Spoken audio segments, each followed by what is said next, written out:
அக்கா. ஏய், என்னக்கா என்னாச்சு? ஏன் அழுதுகிட்டு இருக்கிற? ஏய், என்னக்கா என்னாச்சு?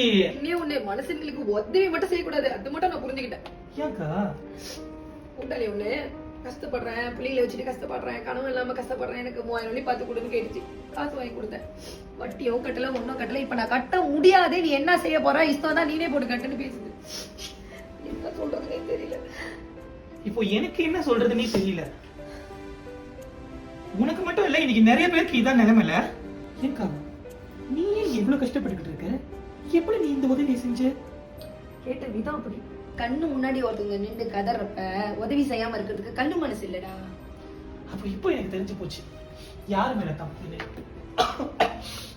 சரியான தாகமா இருக்கு எனக்கு. கொஞ்சம் தண்ணி குடிக்கா. ஒன்னதான்க்கா, எனக்கு ரொம்ப தாகமா இருக்கு, தண்ணியை குடி. உனக்கு தாகம் எடுத்தா நான் ஏன் தண்ணி குடிக்கணும்? அதேதான் உன்னை கேக்குறேன். அவங்க கஷ்டத்துக்கு அவங்க தான் ஓடணும். ஓ, அப்ப யாருக்கும் உதவி செய்யக்கூடாதா? இல்ல, நான் அப்படி சொல்லலக்கா. அப்புறம் பாத்திரம் அரிஞ்சு பிச்சை போடணும்னு சொல்றேன். பிச்சைக்காரனுக்கு தட்டுல 5 வழியோ 2 வழியோ கொடுக்கலாம். அதிக இறக்க குணத்தால நானும் உன் கூட சேர்ந்து பிச்சை எடுக்கிறேன்னு சொன்னா அது யார் தப்பு? ஒண்ணுதான்க்கா, காலங்காலமா சொல்லிக்கிட்டு இருக்காங்க. ஆனா நம்ம கேட்கவே இல்லை. ஏமாறுறவன் இருக்கிற வரைக்கும் ஏமாத்துறவன் இருந்துகிட்டே தான் இருப்பான். அவங்களுக்கு அழிவே கிடையாது. ஆனா ஒண்ணு மட்டும் நிச்சயம், உங்களை நம்பி உங்க கஷ்டத்தை தான் கஷ்டமா நினைச்சு உதவி செய்யறாங்களே, அவங்களுக்கு துரோகம் பண்ணிட்டு இப்போ நல்லா இருந்துடலாம்.